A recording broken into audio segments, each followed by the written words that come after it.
And the man in charge at the sound of the bell, Mr. Tony Weeks. Introducing first out of the blue corner. He weighed in at 147 pounds, wearing white trunks with red and blue trim.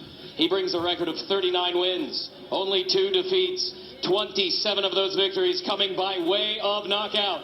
The former welterweight world champion from Sheffield, England, the special one, Kell Brook!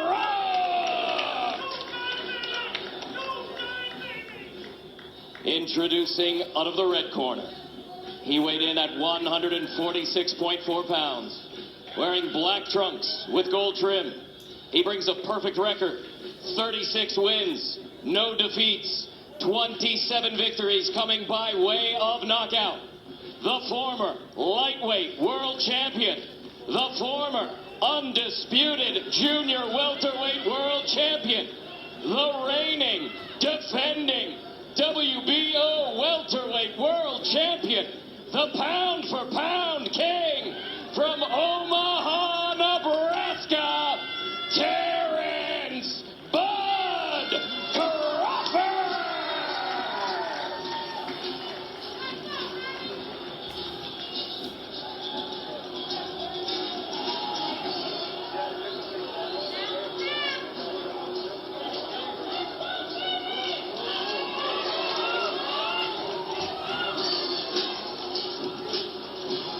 Okay, here we go. Okay, gentlemen, you both receive your instructions in your dressing room. Okay, right here is good. Right here is good. I want a good, clean fight. Obey my commands at all times. Above all, protect yourself at all times. Let's go. Terence Crawford again fighting not just an opponent, but the critics. The business of boxing, as he would simply tell you, the constant haters, those who try to debase his credentials, questioning who has he really fought instead of looking at how he fights, what it looks like when he fights. The guy who's opposite him right now, Kell Brook, is a believer in how it should be done. Take the toughest fight. By doing that, he became a world champ once, and he had titanium fused to his orbital bones twice. Now he's refreshed. Can he do what no other fighter has, what 36 have failed at? We find out now. Round number 1, and Dre, I offer you this. Among all the analysis of what could happen in this fight that gives Kell Brook hope is that Bud Crawford at times has been a slow starter. In fact, Dre, the fight we did against Egis Kaviaskis, Egis outlanded Crawford total punches over the course of the first 3 rounds. What should be Brook's approach early on? Well, he can't get reckless, but he needs to start fast, start picking up that jab. I think Brook is realizing right now that Terence Crawford is a lot longer than he realized, and the space between, where he is now and actually hitting Crawford is a lot further than he realized. But yes, coming off 11-month layoff, being, a slow starter historically, the first few rounds, Brook wants to win those.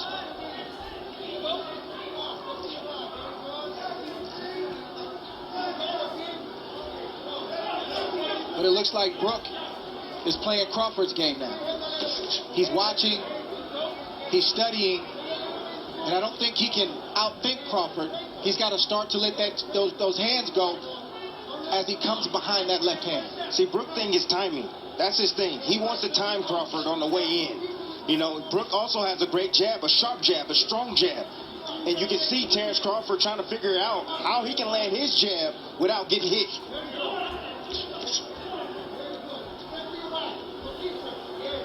Another thing, Crawford typically comes out in the southpaw stance, but he came out in the right-handed stance, probably to confuse Kell Brook.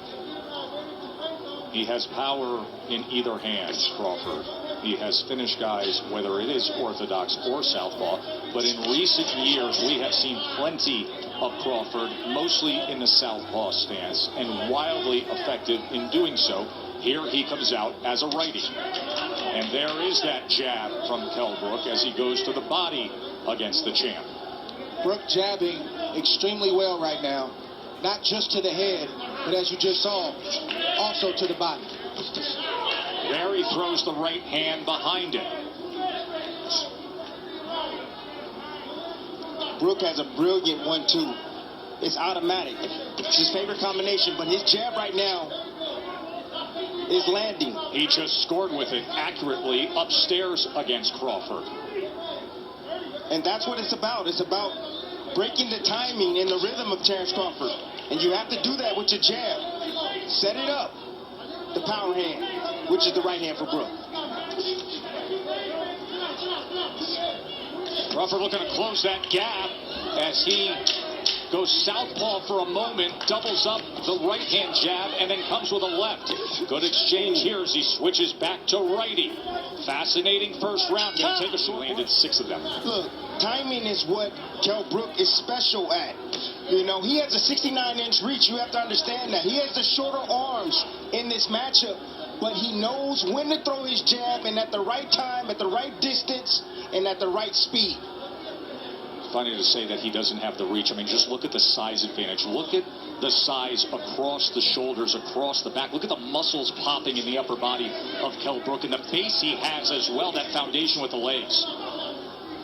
And see, what I noticed is that Kell Brook is taking a page out of Angus Kalayaskis. He's being patient. He's waiting. He's looking to counter Crawford. He's trying to get Crawford to commit so he can make him pay. Jab is giving Crawford a lot of problems right now. You see him thinking, and Brook is doing the right thing. He's jabbing. That's the most important thing he can do right now because it sort of keeps him out of danger. It helps him to kind of create his range and where he wants to let his shots go, and it's also got Crawford thinking.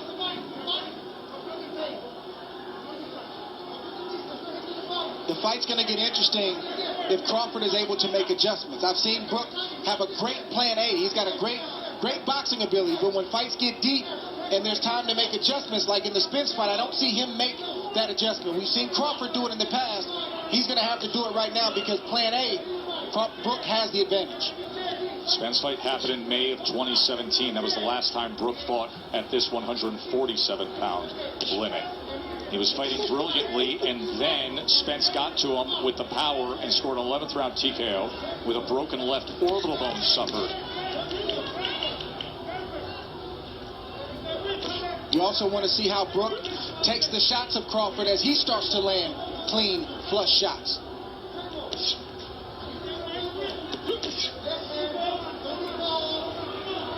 Right now it's a battle of patience.